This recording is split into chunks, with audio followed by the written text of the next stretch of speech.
Kids, you are dismissed. Everybody else, take a seat. That was a new song for us here at Refuge, Same God. And I just love the lyrics of it because, as a church, I'm all about the Bible being one big story. It's not, this story over here and this story over there. It's one big story. And so the God is the same throughout the story. The God of Jacob is the God of Moses, is the God of David, is the God of Mary. It's the same God yesterday, the same God that we live with today, the same God will be with in eternity tomorrow. The God who favors, rests upon the lowly. The God who is faithful and keeps his promises to make all things new. This past week, it was the 6-year anniversary of the death of a dear young lady, Jordan Gudheim. She was 20 years old, passed away in a car accident. Our beautiful family, as part of this church, has been since the very beginning. We got to spend Mother's Day with them and hang out with them and spend time. And just a beautiful young lady. And probably the hardest thing that I've done in my life was have to preach her funeral. Because she was like a child to us, a sister to our kids, and just a special young lady. And so this week, as I reflected upon that, I just thought of these words from C.S. Lewis that I remember speaking at the beginning of her funeral, and I just want to share those with you tonight. He says, and this is from Mere Christianity, they say, if some temporal suffering, no future bliss can make up for it, not knowing that heaven, once attained, will work backwards and turn even that agony into glory. Will work backwards, reversing all that has gone wrong in the world, reversing all that has gone wrong in my life, and not just fixing it, but turning it into glory, making it perfect. We've been in a series, Esther, Hidden God. We're in our final week of 4 weeks of going through that entire book. And we've said it over and over. There is no mention of God in this book. There is no mention of his law. There are no miracles. There are no prophecies. There are no angels. There is no prayer. There is no thundering voice from heaven. And in fact, it's been a brilliant technique employed by the author of the book to force us to look for that same God that is in all the other stories. Yet he is there. He's hidden. He's working in the upper story through coincidences and circumstances in the lower story. Any fans of dark comedies in the room? You don't have to be embarrassed. Yeah, I'm a fan of dark comedies. Fight Club, Heathers. I mean, this is going way back, right? Heathers. My favorite, though, and I didn't feel comfortable even saying this in a church environment for a long time. My all-time favorite movie, Pulp Fiction. I mean, two guys with bloody shirts should not be funny, but it is hilarious if you've seen the movie. That's the darkness of the movie. Pulp Fiction has nothing on the humor and the dark comedy that we're going to find in this final chapter of the book of Esther. Now, for you people that you're like, I can't believe Brian likes dark comedies, I know what you like. You like puzzles. You're the puzzle people, right? So raise your, if you like to do puzzles, or Ionics, I know you guys do them. We do them in our household. Now, like the little toddlers back here, they got some 8-piece puzzles. I assume most of us can handle putting those together. I hope so, no problem for the most part. But you get those 500-piece puzzles, it gets a little bit tougher. It takes some time, it takes some effort.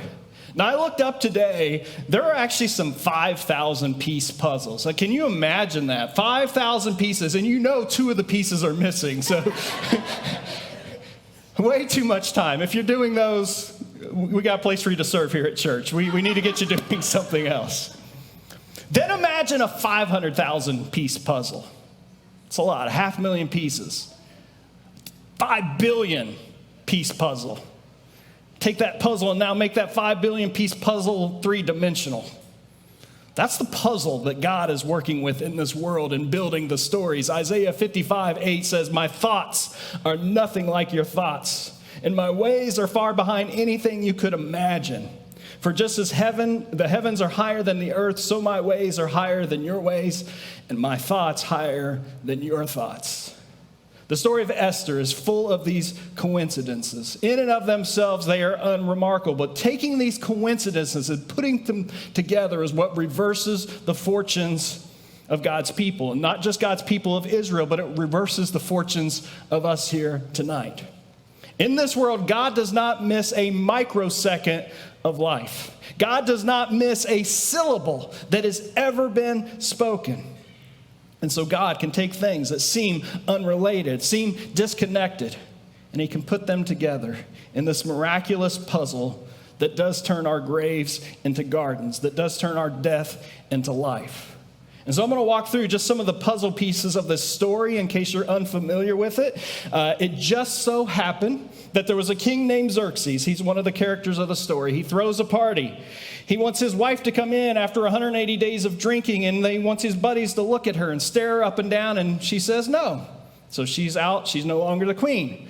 Xerxes is like, I liked having a queen. I want a new queen. So he holds a contest. It's a beauty contest is what we tell them in children's ministry, but it's actually a sex contest. Whoever's the best, he's going to make the queen. Mordecai is mentioned in the story. He is a Jew. He adopts a young lady named Esther, his cousin, as his own. So Mordecai and Esther are the two Jews, God's people in the story. It just so happens then that Esther, by God's grace, is pretty. She has a nice figure, the story says. And so out of the entire Persian kingdom, she's chosen. And she becomes queen. Now, she is a Jew, and Jews are not liked. So Mordecai says, keep that identity a secret.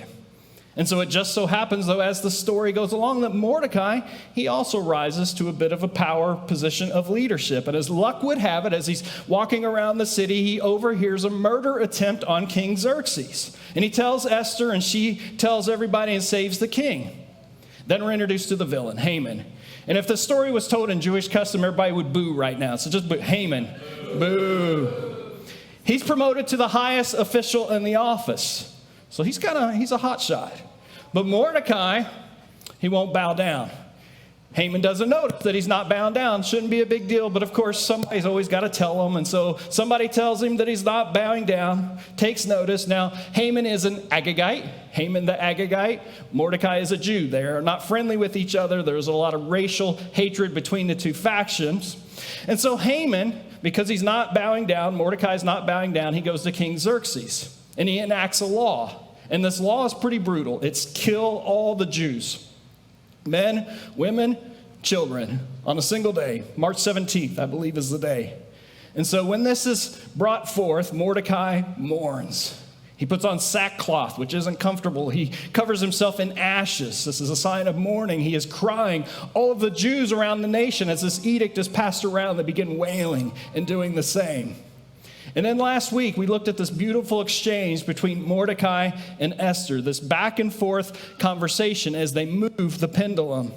And Esther says, I can't approach the king. I can't go to him and tell him because I haven't even been called to the king. And if I go to the king without being called, well, that is worthy of death, even if I am his wife. And Mordecai responds, we'll pick up in chapter 4, verse 14, which is the first sign of faith in this entire story. If you keep quiet at this time, deliverance and relief for the Jews will arise from some other place. That is faith. But you and your relatives will die. Who knows if perhaps you were made queen for such a time as this. Mordecai just so happens to say the right words at the right time. And here's how Esther responds. Verse 16, go and gather together all the Jews of Susa and fast for me. My maids and I will do the same. And then, though it is against the law, I will go see the king. And then those words, if I must die, I must die.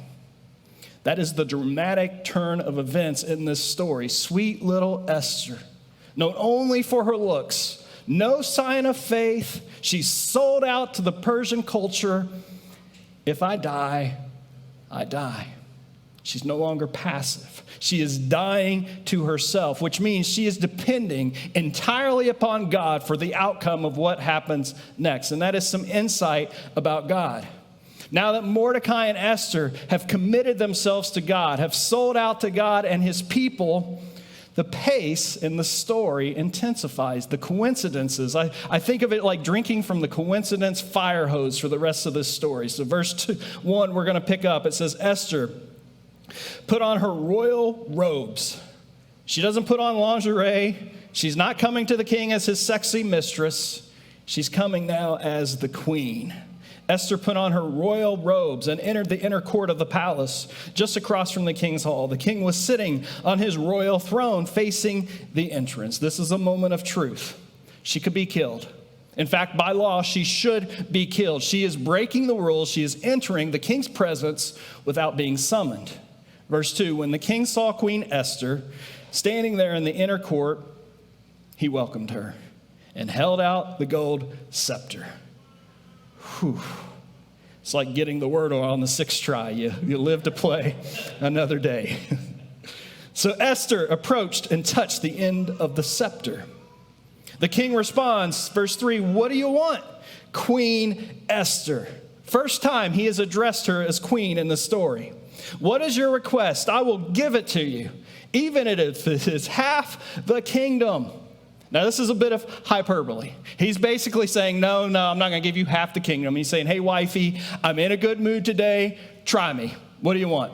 And so Esther replies, if it please the king, let the king and Haman come today to a banquet I have prepared. Half the kingdom, all I want you to do is come to a party. This turns out to be a pretty smart move on Esther's part. It's a chance for her to now rekindle a strained relationship with the king. And what I want you to see here is she's playing the game.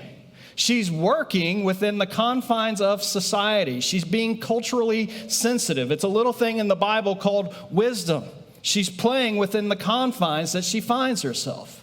Paul talks about this for us as Christians. He says, when I was with the Jews, I lived like a Jew. When I was with the Gentiles, I didn't follow the Jewish law. When I am with the weak, I share in their weakness. 1 Corinthians 9, I have become all things to all people so that by all means possible, I might save some.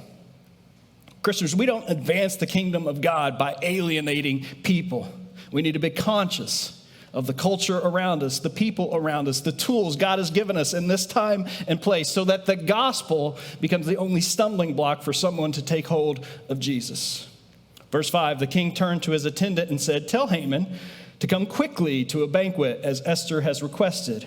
So the king and Haman went to Esther's banquet. Esther has a plan. She's invited the king, her husband, and she's invited Haman, the architect of the Jewish genocide. And here in the story, we see a reversal. This poor Jewish orphan now has power. She's calling the shots with the men who have absolute power. So the king replies, now tell me what you really want. What is your request? I will give it to you, even if it's half the kingdom. Esther replies, this is my request and my deepest wish. I have found favor with the king. Yes. And if it pleases the king to grant my request and do what I ask, the king is on the edge of his seat. Please come with Haman tomorrow to the banquet I will prepare for you. Then I will explain what this is all about. A second banquet, second meal. She's dragging it out. Why the pause? What's happening here? Why is she dragging this out? Why not just ask him what she wants to ask him? We don't know. Story doesn't tell. Could be her nerves, getting up the nerve to ask the king what she needs to ask him. It could be that she's building tension.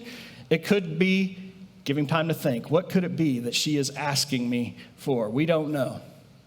All we know is that God's invisible hand is at work in the story because we're going to see that now over the next 24 hours. Story goes on. Haman leaves the party. Bible says happy. Hebrew, that means he was trashed. He was smashed. He was drunk. He gets to the palace gate. There's Mordecai again, still not bowing, still not respecting his authority. And so Haman is pissed. He goes home. He tells his friends. His wife's there. He tells his wife, can you believe this guy? And he starts boasting a little bit. He's like, the queen herself invited me to a party. It's only me and the king. And I get to do that again tomorrow. That's how important I am. And he adds, verse 13, but this is all worth nothing as long as I see Mordecai, that Jew, sitting there at the palace gate. Haman is rich. He is healthy. He is wealthy. He is powerful. But that one person who will not bow to him is destroying his life. If you've ever written a blog or anything, you know how this feels. You get 100 positive comments, but that one negative, oh man, it tears you apart. Or you change your look, you try a new style, and you feel good about yourself and what you look like, and then somebody makes that one wrong comment, ruins your day. Or maybe you take a stand for Jesus and you're standing and you're serving and you're passionate, and then somebody wants to start questioning your theology, just that one person, and it just tears everything you're trying to do down. The Bible says pride goes before a fall. Haman's fall is approaching. And so his wife and his buddies, they come up with a plan. Haman, you don't have to take this. So here's what we're going to do. Verse 14, so they say, set up a sharpened pole that stands 75 feet tall, and in the morning, ask the king to impale Mordecai on it. When this is done, you can go on your merry way to the banquet with the king. Nothing like sticking a guy on a pole and heading to a banquet for dinner. This pleased Haman, and he ordered the pole set up. But it just so happens, on that very night, the king can't sleep. Maybe because Esther didn't give him an answer, and he's wondering, and so he's there, and he's tossing, and he's turning, and he's thinking, maybe I shouldn't have promised her half the kingdom. She might take me up on that. And he gets an idea. I'll get a boring book, and I'll read that. Well, I'll have somebody read it to me. He's going to use Audible. He's going to have somebody read him the book. And so he starts to have this history book read to him. And I read this week, and I'll share this. This is interesting. This history book was a scrubbed history book. It only had the good stuff that happened to the kingdom, the victories, not any of the bad stuff. I don't know what kind of country would do anything like that, but we'll leave that there. As luck would have it, they open up this history book. Guess what page it lands on? It's that history of Mordecai saving the king. And the king is still awake, and he hears that, and he says, I forgot about that. What'd we do for Mordecai anyway? I mean, that was pretty nice. He saved my life. What'd we give him for this? And the attendant says, nada. He didn't get anything. And just at that exact moment, could you believe it, in walks Haman. And he, in that moment, is going to ask the king for permission to execute Mordecai. It's kind of ironic here, right? King Xerxes still processing how he's going to honor Mordecai. Meanwhile, Haman walks in wanting permission to kill Mordecai. It's a little too ironic, don't you think? It's like a traffic jam when you're already late. I'm not going to even finish the rest of it. I am a dad.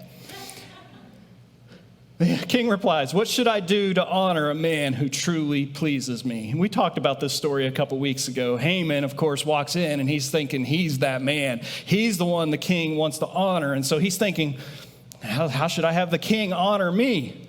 And so he says, king, put on the royal robe. That'll show that he's honored. And then let him ride on one of your horses, your best stallions. And then how about this? Have one of your officials lead him through the city so everyone can see just how much this man is honored. And the king says, what a great idea. Go at once. Go immediately. Take my robes. Take my horses. And you go out and do just as you have said for Mordecai the Jew. It's like rain on his wedding day. But here's some of the dark humor in this story, right? You guys are laughing, and it is funny. I mean, Haman, imagine him putting this robe that he thought was for him on Mordecai, and then having to help Mordecai up onto the horse, and then grabbing that horse and leading that horse through the city. Meanwhile, behind him is that pole, still standing, 75 feet tall, in the background of every shot. Haman goes home. He's dejected. He's defeated. He's humiliated. His wife says to him, verse 13, since Mordecai, this man who has humiliated you, is of Jewish birth, you will never succeed in your plans against him. It will be fatal to continue opposing him. Haman says, you couldn't have told me this yesterday. While they are talking, it just so happens in that moment, the king's eunuchs arrive to take Haman to that second banquet. And so we start in chapter 7, and they're eating, and they're drinking. King says to Esther, tell me, Queen Esther, come on, what is your request? I will give it to you, even if it's half the kingdom. He repeats it the third time, and this is the pivot of the book. This is the pivot of this entire story. The queen, she's like a lawyer making an argument. She says in verse 3, if I have found favor with the king, she's laying a foundation. And if it pleases the king to grant my request, which he has repeated now 3 times, here we go. I ask that my life and the lives of my people be spared. Here's my request. Save my life. Save the lives of my people. Verse 4, for my people and I have been sold to those who would kill, slaughter, and annihilate us. This is Esther's coming out.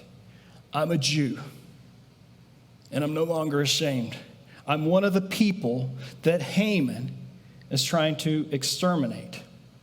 And you have to imagine, this story moves quickly, but you have to imagine it's taken Esther a long time to get to that point of being comfortable, of being open and honest about who she really was, because it was going to come at great risk. But then she says, if I die, I die. And that statement is where she found her freedom. That freedom of dying to herself and turning the story over to God. That freedom of bringing out into the light what was hidden in the darkness. And so that brings us to one of the big questions of this book. As we read this story, and as the Jews in this time would have been reading this story, one of the big questions is, who controls the Persian Empire? It's the question. Who is controlling the empire? Is it Xerxes or is it God? Who's controlling the palace? Is it Xerxes or God? Who controls the armed forces? Who controls the weather? Who controls the time? Who controls the universe? As we begin to process that and how we answer that question, it makes a difference for every decision we ever make, whether we twist the truth or we're honest when it's tough. Whether we choose to forgive or whether we hold a grudge, whether we choose to cheat or whether we remain faithful, whether we decide to gossip or whether we decide to be discreet. It matters who we believe is in control of the empire. It matters who we believe is in control of the universe, because it dictates who is in control of every other aspect of our lives, our career, our family, our marriage, our health, our finances, everything. And so King Xerxes, he's outraged. He says, who would do such a thing? Who would be so arrogant to murder my queen? Where is this vile person? Guess who's coming to dinner? Verse 6, Esther replied, this wicked Haman is our adversary and our enemy. So the king jumps to his feet. He storms out. He doesn't know what to do. He's out in the palace garden. Haman's left behind with the queen. He knows he's doomed. He knows he can't follow the king out because they'll think he's running or he's trying to flee and he'll be arrested. And so he's left in a very precarious position because it's illegal to be in a room alone with one of the members of the king's harem. In fact, it's illegal to even come within 7 steps of anyone who is in the king's harem. The penalty for that would be death. But right now, that's the least of his worries. And so he does the only thing that he can do. Ain't too proud to beg. He pleads with Esther for his life. He falls on his knees and he is begging and he is pleading and he is, please, please, please. In verse 8, it says, in despair, he fell on the couch where Queen Esther was reclining, just as the king was returning from the palace garden. The king walks in, Haman, laying on top of his trophy wife. It's not a good look, but it is the solution to the king's problem. See, it's tough to condemn Haman for an edict for which the king signed off on. But an assault on the queen, that's death. Problem solved. King says, will Haman even assault the queen right here in the palace before my very eyes? So first you want to kill her, now you want to violate her. As soon as the king spoke, his attendants covered Haman's face, signaling his doom. See, Haman doesn't even get a chance to explain himself. His face is immediately covered. He can't formulate an excuse. He can't turn and run. And then here's the really dark humor in this story. It just so happened, verse 9, one of the king eunuchs said, Haman has set up a sharpened pole that stands 75 feet tall in his own courtyard. He intended to use it to impale Mordecai, the man who saved the king from assassination. Verse 10, then impale Haman on it, the king ordered. So they impaled Haman on the pole he had set up for Mordecai. It just so happened that during a pause, which produced a delay, which produced a situation that produced anger, which created bad advice, which resulted in gallows being built, that corresponded with a sleepless night, that brought forth a memory, produced a contradiction, which produced an opportunity, cause Esther to save the lives of her people? It's a big puzzle. No human strategy could have engineered or even dreamed up those events. And so it turns out God isn't very hidden in this story. A quote I read this week, and it's anonymous. He says, "A coincidence is a miracle in which God prefers to remain anonymous." And so a big takeaway from this 4 weeks in this series that we ought to take is perhaps we need to develop some spiritual discipline in reflecting upon the ordinary events of our lives and then appreciating how much God is working in every divine moment. I've done some of that over the course of this series. I mentioned from the start, this series came at a really appropriate time for me. I didn't even choose the series. I just ended up preaching the series, and I needed to do some of that reflection and some of that looking back for us as a church. This past summer, I felt an overwhelming conviction that it was time for us to take a new step in a new direction as a church, to hire a full-time pastor. Other people confirmed that, so it seemed like a wise thing to do. And so we began the search. And eventually God, as you know, brought us not one, but two pastors, David and Sarah, husband and wife. Amazing people, amazing family. They joined us in February, but within a month and a half, they realized that Refuge was not the right long-term fit for them and their family. They were used to being a part of a Vineyards.Church. We were much smaller. They were used to being in a bigger church and other things. And so my initial reaction to this, the day they told me, was tremendous disappointment and frustration. But as the time kind of passed that week, I also felt like a failure. See, in my day job, I make a lot of mistakes. I hire people and I go the wrong direction. But when I make those mistakes, it mostly just impacts me. Here, when I make a mistake, it's not a decision just for me. I represent all of you, and I represent your donations to the church. And so your choice to make this as your church home, your emotional investment in new people as pastors. And so I felt like a little bit of a letdown.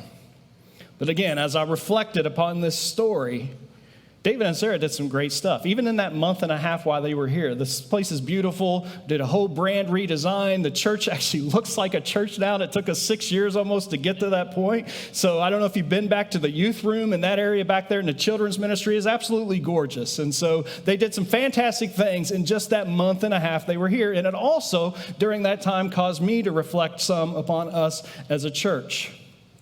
Since their resignation, God has given me a glimpse of some of the puzzle pieces that have been coming together, that he's been orchestrating a lot of coincidences. He's been reminding all of us here of our obligation to those who are not typically welcome in the religious palaces, as we said last week. And it just so happened 6 or 7 months ago, right after we hired David and Sarah, and they were still over in Miami and thinking about coming over, a family came to visit our church one Saturday night. And this guy, he came up and talked to me. He was a pastor at a church in Charlotte County. And I said, "What are you doing here?" He said, "I just wanted to come worship and not have to be on." I'm like, "Oh, I understand that. Trust me." He said, "I was searching for a place that loved Jesus, that loved the Bible, and where everyone was welcome and could attend and could serve anyway." He said, and I quote, "I wanted to worship with a bunch of other people who were misfits like me." We like that around here. And it just so happened you had a Saturday night service, so I could be there. Now, I didn't see him at first. He actually came up and talked to Brandy after the service, who just so happened to bring him over and introduce him to me. His wife and kids were waiting in the car. I kept him talking for 10 or 15 minutes, which probably was not the nicest thing for me to do. But I enjoyed the conversation because he said to me, "I just wanted to let you know, I think what you guys are doing here is great, and I just wanted to encourage you to keep going." He had listened to some of our difficult question series and knew some of the fallout from that from the summer. And so on the day David and Sarah resigned and said we weren't the right fit, it just so happened that I was meeting Brandy for coffee to talk about that week's worship set. And I said, "Do you remember that guy that came that one week? It's like October and November. Do you have any idea what his name was?" She said, "Pete, Dave, John." I said, "I think that maybe it's John." So I went home and I'm still thinking about it. I'm going to find this guy, John. So I Googled all the churches in Charlotte County. And I start reading through their staff bios. I know a lot about the churches in Charlotte County, but I didn't find anybody who looked familiar. I'm like, dang. I grew up as a Mormon, and they claim, and some other churches do too, that the Apostle John never died. So I thought maybe this was John the Apostle still walking the earth. Just there that night to encourage me. So I get distracted. I go about doing other things, and I'm still like, would like to find this guy. So I try again, and I find this guy, John Peterson. And I said, maybe that's him. Got an idea. I'll cross-reference that with our children's ministry. See if anybody with the last name Peterson checked in the children's ministry. There he was. There was somebody with the last name Peterson. Maybe this is the guy. So what do you do next? You stalk him on Facebook, of course. I'm like, I think that's him. And if it's not him, I think we'd be really good friends. So I'm going to reach out to him. So for such a time as this, if I die, I die. I sent him a Facebook message that said, hey, want to grab coffee tomorrow? And he did reply, I think 2 days later, he said yes. He and I went out and we grabbed breakfast. He ate fruit. I had biscuits and gravy. You see the diversion here. We had a great conversation. I shared our story as a church. He shared me some of his story. Really just enjoyed the conversation, but wasn't sure if he was interested. He wasn't sure. I wasn't sure if he was interested because he's at a great church. He loves his church. He's got a good situation, but he also really loved what we're trying to accomplish here at Refuge and said, I'll go home, talk to my wife, and most importantly, I'll pray about it, see what happens. Very next Saturday that we met on a Friday, Saturday, he called me on the way here to church, said, you know what, I think God might be doing something here. And so we continued to have a conversation that week. My wife and I met he and his wife for dinner, enjoyed our time. They're just really real people, and so really enjoyed the conversation. He came and visited Refuge again, kind of check us out one more time. He met with some of our leaders, went out to dinner with them. 2 weeks ago, we made a formal offer to John, and he accepted. He'll be joining us June 1st and help me pastor this church. So I just want to introduce, you guys would come up, right? John and Kristen Peterson, their family. Let them say hello to you.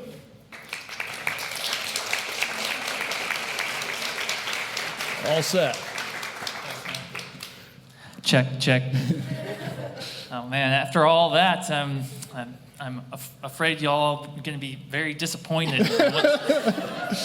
I just want to say it's our honor to be here, really, and we're going to come in with humble hearts and just want to get to know all of you. And it really is. I could go on, and we've been here for a while, so.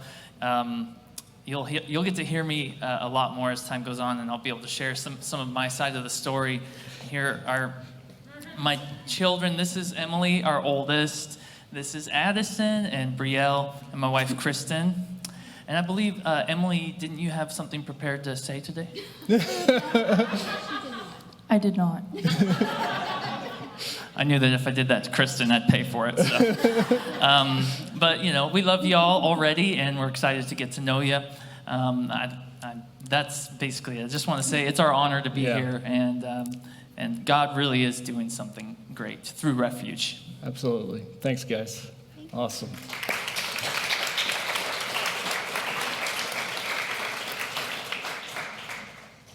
See, it's nice to reflect and to see God putting all the different puzzle pieces together. And we have been saying, I don't know, for 6 months now, that something special is happening here. And it could take something as simple as the situation, hire new pastors, they resign, to kind of derail that. But just the opposite. I feel like it's just reversed things, turned us in a different direction, and just moving us forward as a church in a beautiful way. We love those turnaround stories, don't we? I mean, wrong hire, God turns it around, uses it, and redeems it. Someone headed for a divorce, God does a 360 in their marriage because coincidentally someone knew a counselor that they connected them to. Someone headed for a bankruptcy and says, I'm going to read this Dave Ramsey course, and they start putting cash in envelopes and it reverses their finances.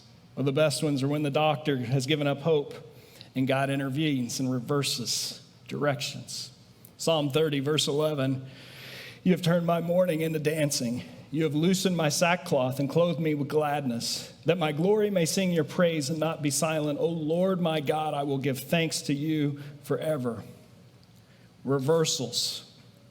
It's a big theme in the Bible. The first shall be last.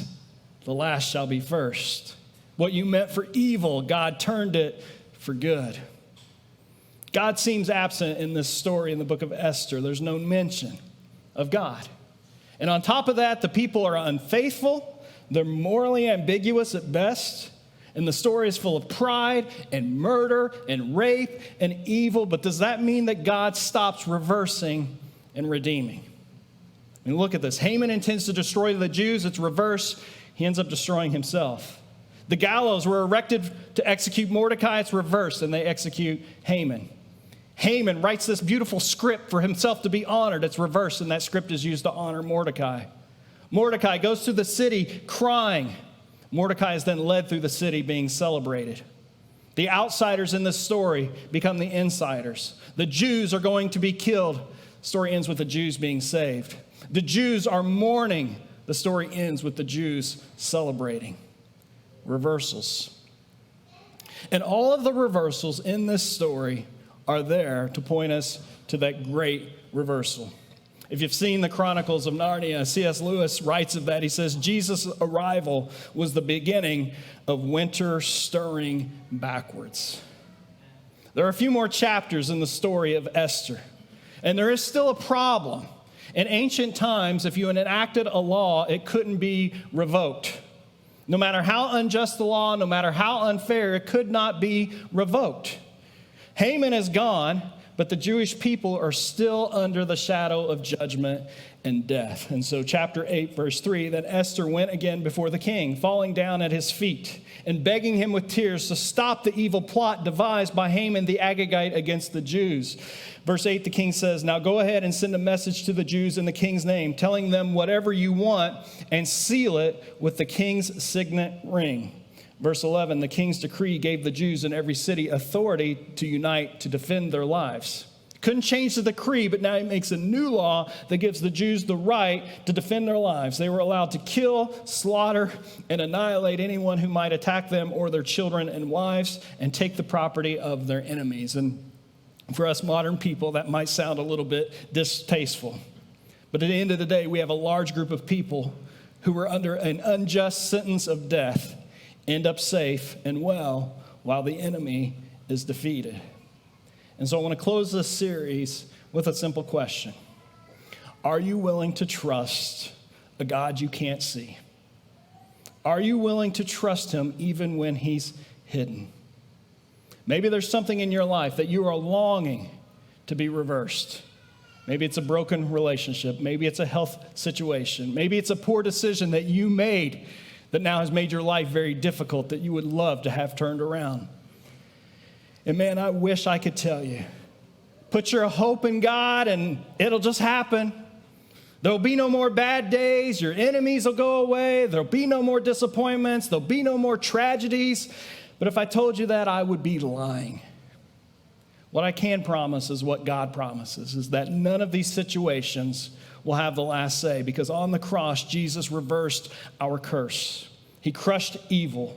And as Lewis says, once heaven is attained, God will reverse even our worst agony into glory we cannot fathom. Esther's puzzle in this little story is part of a larger puzzle and a greater story, a story that started since the inception of time. Coincidences just playing out over and over thousands of years of human history.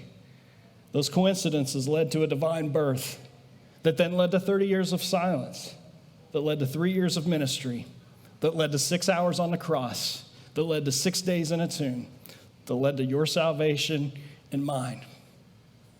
Like Haman, Satan thought he had Jesus. The edict was proclaimed. The pole was built. Jesus was stretched out even on that pole, hung high. He breathed his final breath. Satan was prepared for his glorious ride. But in the greatest reversal in human history, God raised Christ from the dead. And all who were under the shadow of death, who believe that message in this great reversal, will be saved. Galatians 3, I'll end with this. Christ redeemed us from the curse by becoming a curse for us. For it is written, cursed is everyone who is hung on a pole. He redeemed us in order that this blessing be given, that Abraham might come to the Gentiles through Christ Jesus, so that by faith we might receive the promise. Let's pray. Father God, we thank you for that promise. God, we thank you for your faithfulness, that the same God we see in Genesis is the same God we see in Esther, is the same God we see in Matthew. Same God we see in Corinthians, the same God we see in Revolutions, and the same God who will reverse everything and turn all of our agony, all of our pain, all of our suffering into glory we can't imagine. God, I pray for those in this room who want something reversed tonight, that need a situation in their lives to be turned around, that they would just feel your presence tonight, God, as we sing and as we close, knowing that you are there, that you may seem hidden, you may not be apparent to them, but you are there in the upper story, working their lower story through the coincidences, through the happenstances, that God, you are turning everything for good. God, we thank you for your grace and mercy as we travel along this journey. In Jesus' name, amen. Won't you stand as we sing?